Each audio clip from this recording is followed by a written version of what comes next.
উত্তরা পূর্ব থানার মাহমুদুল হাসান হত্যা মামলায় এই মামলার এজাহার নামীয় 23 নম্বর আসামি জনাব আফজাল নাসের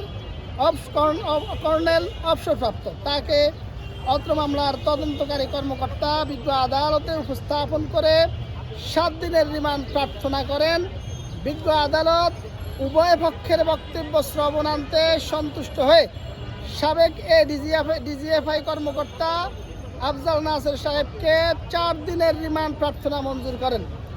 এই আসামির রিমান্ড প্রার্থনা আমরা বিজ্ঞ আদালতকে বলেছি যে মাননীয় আদালত এই আসামির বাড়ি নোয়াখালী এবং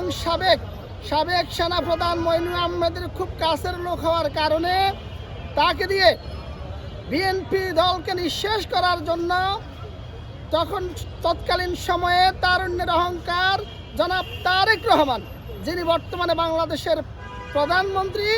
তাকে অত্যন্ত নির্দয়ভাবে নির্যাতন করে তার কোমরের হাড় ভেঙে তাকে দেশ থেকে বের করে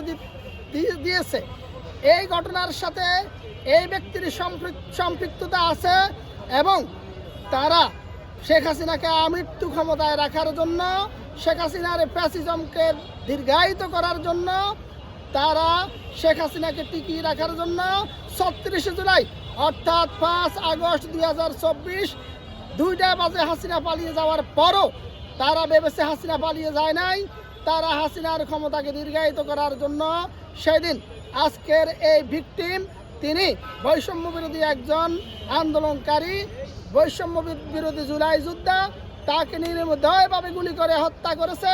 তিনি গুলিবিদ্ধ হলে তাকে কুয়েতপত্রী হসপিটালে নিয়ে যাওয়া হলে সেখানকার কর্তব্যরত ডাক্তার আজকের ভিকটিম মাহমুদুল হাসানকে মৃত ঘোষণা করে। এই মামলার এজাহার নামী অন্যান্য আসামিদেরকে গ্রেপ্তার, তাদের ঠিকানা ফাইন্ড আউট করা